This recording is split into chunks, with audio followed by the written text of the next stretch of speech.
Hi, I'm Vinky. I'm a PhD student in the Department of Comparative Literature at the University of Southern California. So today I'm going to be reading out from my translation of a poem by Subhadra Kumari Chauhan. Subhadra Kumari Chauhan was an Indian writer, a poet. She used to write in Hindi. She was born in 1904.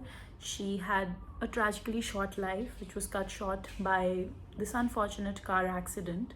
But within her short life, Chauhan left behind this great prolific oeuvre of short stories and poems, and throughout her life, she was a pioneer of women's rights and women's education. She was significantly involved in in the anti-colonial struggle against the British rule in India, for which she was also imprisoned.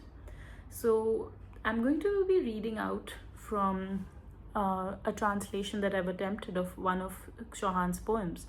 So since the theme of this issue was domesticity, I want to begin by introducing how I've interpreted this theme. So I was thinking about how one of the key roles South Asian women are cast in is that of mothers.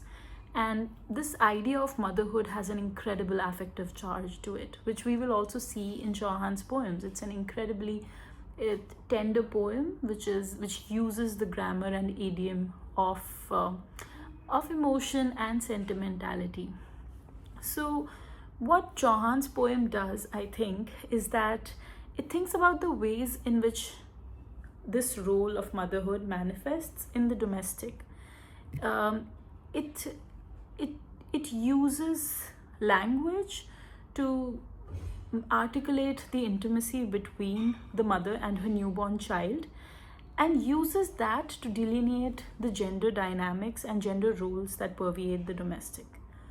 So I'm going to now begin by reading the poem. What I'm going to do is that I'm going to begin by reading Subhadra Kumari Chauhan's original poem, a stanza, a verse from the poem, and then I'm going to follow it up with my translation and how I have attempted it. So the poem is titled Iska Rona. I translate that as her crying. तुम कहते हो मुझको इसका रोना नहीं सुहाता है, मैं कहती हूँ इस रोने से अनुपम सुख छा जाता है। सच कहती हूँ इस रोने की छवि को ज़रा निहारोगे, बड़ी बड़ी आंसू की बूंदों पर मुक्तावली वारोगे। You say, I don't like her crying.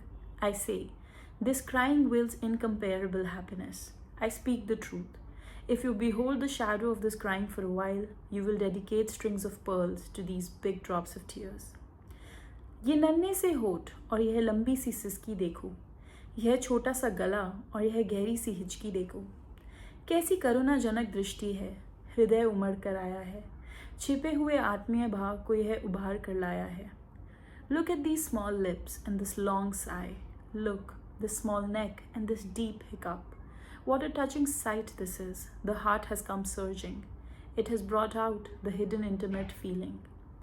मैं सुनती हूँ कोई मेरा मुझको आहा बुलाता है, जिसकी करुणापूर्ण चीख से मेरा केवल नाता है। मेरे ऊपर वह निर्भर है, खाने में, पीने, सोने में, जीवन की प्रत्येक क्रिया में, हंसने में, ज्यों रोने में।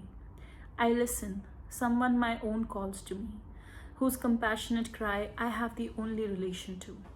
She depends on me in eating, in drinking, in sleeping, in each of life's rites, in laughter and in crying. मैं हूँ उसकी प्रकृति संगिनी, उसकी जन्म प्रदाता हूँ। वह मेरी प्यारी बिटिया है, मैं उसकी प्यारी माता हूँ।